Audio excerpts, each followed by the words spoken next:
Hello and welcome to Mzansi Stories Recap. I am back yet again reviewing one of your Mzansi favorite soapies, and in this video we are reviewing My Brother's Keeper. Now in the opening scene we see Ndumiso having company that he was not expecting. Now it is said that the person here is Zembe slash Nduna, and it seems like Ndumiso has not been paying a tax for his business. Now, this is not the normal tax that we are used to where you're paying SARS.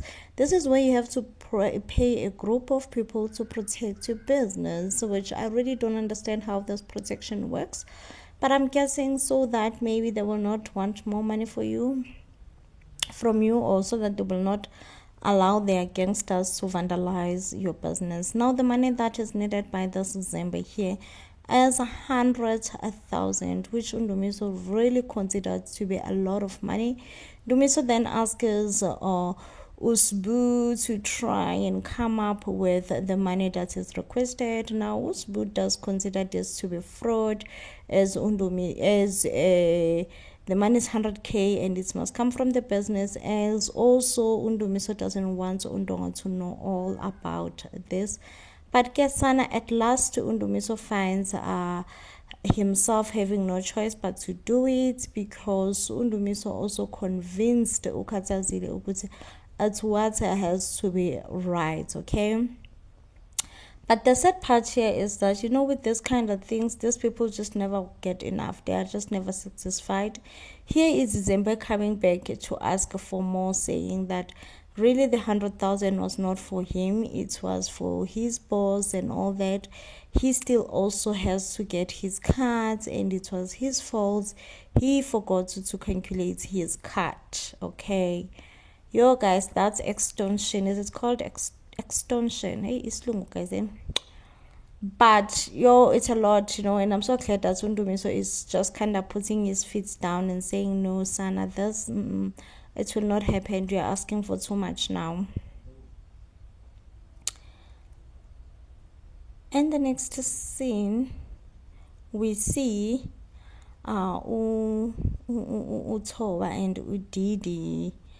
Honestly, Toba and Didi, they are giving me vibes. They are giving me vibes that I'm not comfortable about, okay? It seems like the damage didn't go as expected. Well, we all know that Didi claimed that she was impregnated by Usbu. So Usbu, being Usbu, wants to do right by Didi and do what is expected to be done, right?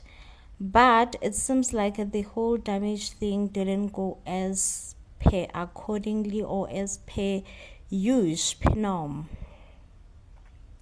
So now Didi needs a shoulder to cry on. This is one thing that scares me with this Didi.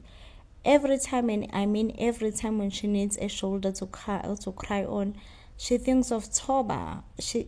I don't know, the connection that Didi and Toba have. You guys know, you cannot deny this. I cannot be the only one who sees this, okay? Every time things don't go Didi's way, Didi needs Toba. Didi's just like, I need Toba. Where is Toba at? Because currently right now, Didi's like, I don't even want to Sbu. I don't want Sbu. I need you to be there for me, She says these people don't really get her. Even Sbu doesn't really get her, She feels like the person who really gets her is Toba. And it's a lot, She feels like she has been taken for a fool. She feels this and she feels that, right? And I'm like, no, baby girl, at some point, you need to come out here and tell us really what's the story between you and Toba, because there is no way this connection that you two have, it's unbreakable, And I just wonder what's made Didi to be so sure that the father of her baby it's Sbu. Why? Because it doesn't even seem like she doubted it even for 1 second. Meanwhile, Usbu also is fighting his demons on the other side. Usbu is with Ngobego when Ngobego suspects that Usbu is underperforming at work, and this really it's unlike him, he is trying to understand what's going on with his nephew. Why is he underperforming?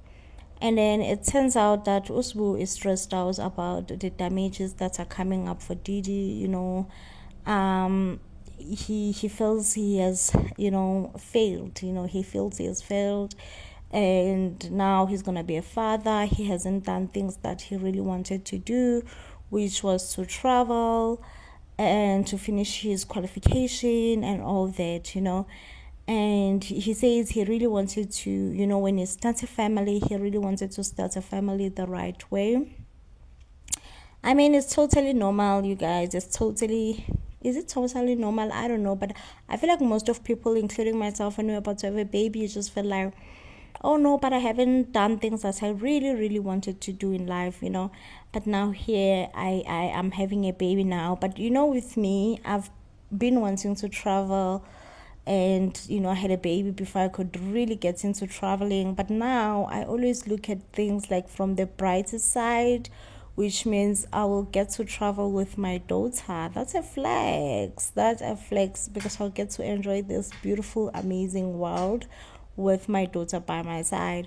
So Ungoberger also says the same, to say, you know what, a baby coming or arriving in this world is a very beautiful thing. It's something that just shapes you as a person. It reshapes you. It's it's a beautiful, beautiful, beautiful thing that no one can ever take that away from you. You get that, how beautiful you feel and excited you feel when you're about to welcome your baby.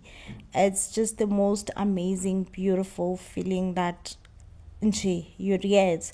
So now, Usbu also says, he has been feeling like a bit of mixed emotions as to he really does not understand what is expected of him. He feels like he wanted to do right by Didi, marry Didi, and all that. But then his grandmom has told him that you really do not have to marry someone because of a baby.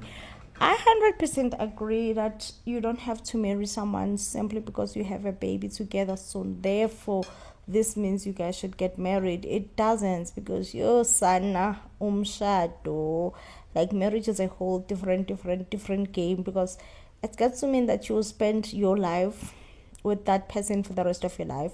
But also when you have a baby, you will spend most years of your life, especially as a parent, most years of your life with your baby, most years of your parents with a baby, until maybe the baby is 20 or whatever age where she's now deciding to move out. But it's a long journey before that even happens. Okay, so honestly, I just feel like people should not have babies with partners that they're not ready to marry, like, honestly.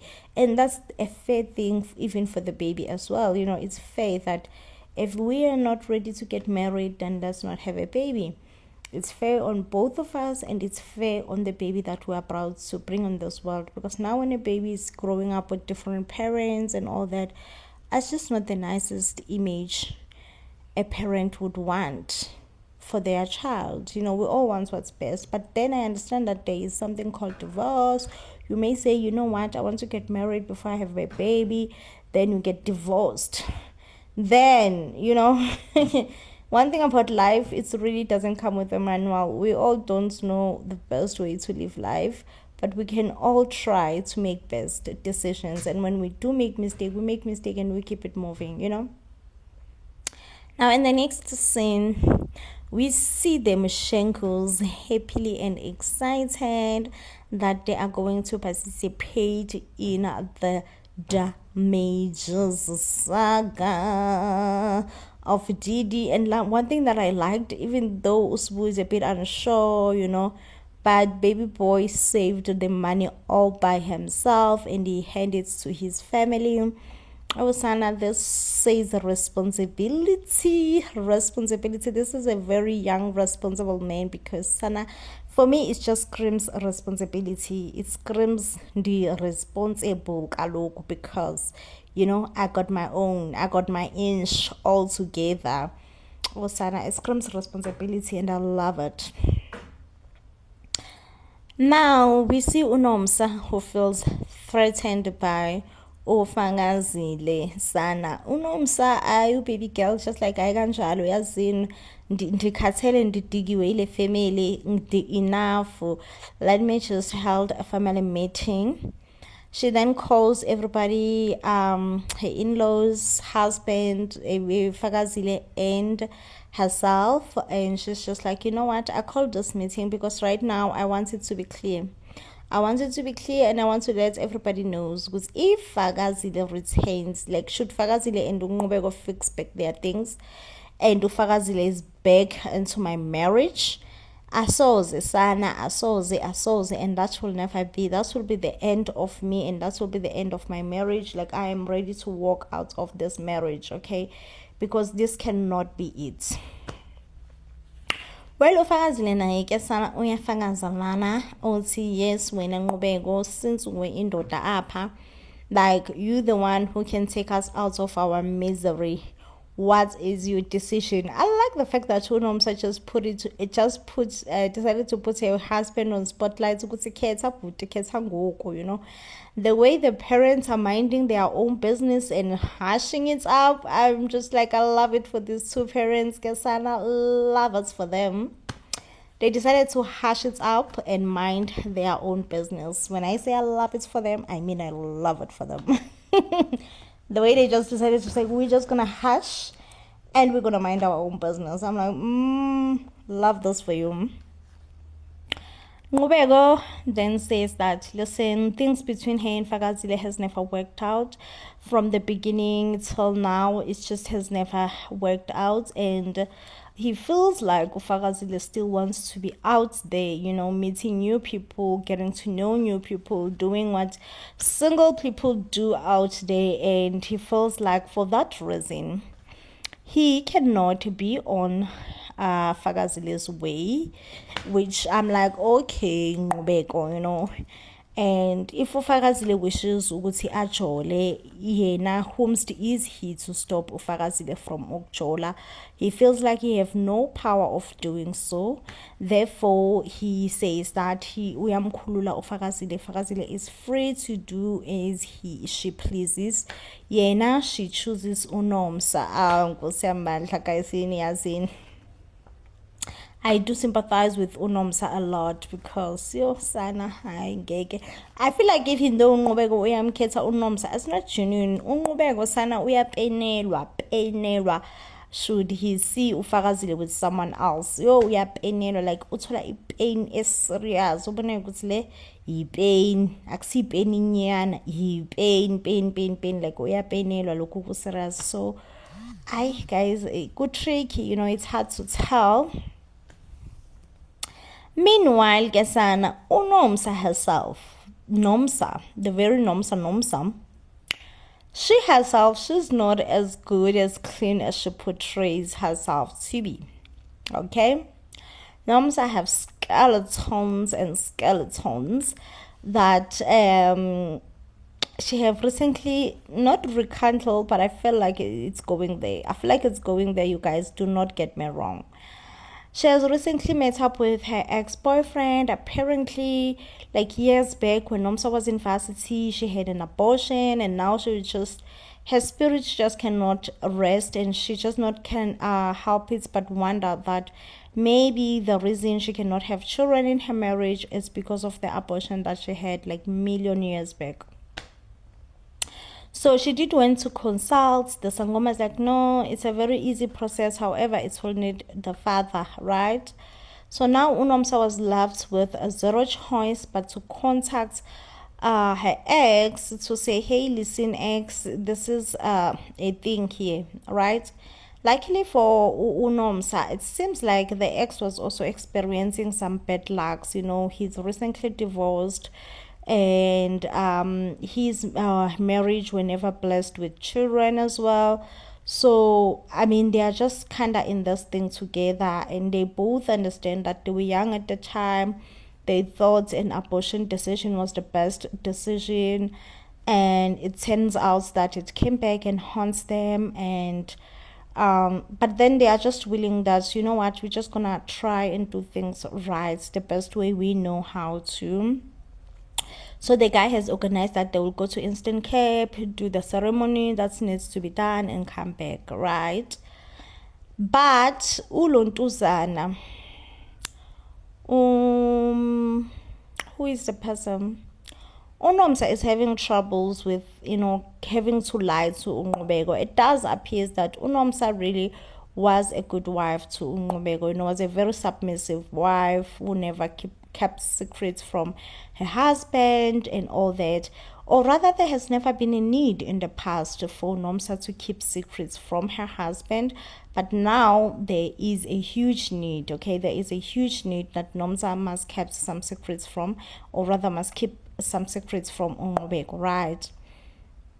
But still, it's not an easy journey, it's not an easy journey. So now, Nomsa has to come up with a lie that, no, listen, babe, I have to go to Instant Cape, to see an old family friend of mine. Like, this is something that just I need to do. Nqubeko being Nqubeko, it's just like, listen, babe, I need to come with you. Like, I want to be like that supportive husband and come with you, Although Nomsa is like, no, really, there's no big deal. You don't have to come with me, please. Do not stress yourself. Don't stress yourself. Then Nomsa goes to her mother to say, hey, mommy, we have a problem, okay? I liked Nomsa's mom's response. She goes like, listen, baby girl, inkinga zomshado wakho, inkinga zendoda yakho, I cannot advise you to handle your husband, okay? But all I can tell you is that you need to tell your husband to back off, and understand that he is not coming along. He's not coming along because, like, imagine if should they all go to Eastern Cape and book a hotel maybe, and then after booking hotel, maybe Nomsa would be like, hey, listen, babe, I'm going to town, I'm going to do 1, 2, 3, please wait here, da da da da. And then Nomsa she goes to her ex-boyfriend's home and do the ceremony. And she comes back to Nqubeko. Oh, Sana, that will be the most shameful thing anyone has ever done in their entire life. Because Njani, okay? Now, off to Didi. Honestly, guys, I may be too hard on Didi, but like everything in me right now tells me to be too hard on her. Like, I'm being too hard on her, okay? The fact that she slept with 2 brothers, and then out of these 2 brothers, she had an option to come up and say, listen, I don't know who's the father of my baby between the 2 of you, because something like this happened, okay? She did not. She withheld that information from, telling the brothers. I feel like she picked a most responsible brother. She looked at these 2 brothers. She's like, one is irresponsible, one is responsible. Let me pick the most responsible. Fine. Now, every time she's in trouble, she always have Toba as a backup plan. Toba is his backup. She just always have Toba on her ringtone. Go, hey, listen, Toba, really right now I'm struggled, or I'm struggling, or whatever the case may be. Can you please come and help me? Like, I don't, guys, like, I don't approve of Didi's behavior, of how she always have Toba as a backup plan. As much as I don't like how Sbu was like, oh, cannot marry someone that I don't love. Sweetie, you cannot have a child with someone you don't love. Like, you can just marry someone that you don't love, because most likely you guys will get divorced and you will still go your separate way, right? But when you have a child, you are linked together forever and ever. Like, having a child is bigger than even getting married. Way bigger. So when you goes like, oh, but I cannot marry, but that's nothing. Having a child is something. So anyway, guys, please tell me, is this Didi character questionable? She's very questionable to me. She's very much questionable to me. Anyway, This definitely does bring us to the end of our review. If you do like and enjoy our reviews, you will give this video a huge thumbs up, and I will see you on the next one, when of course I am bringing you more reviews. Till then, please do stay blessed, and I love you.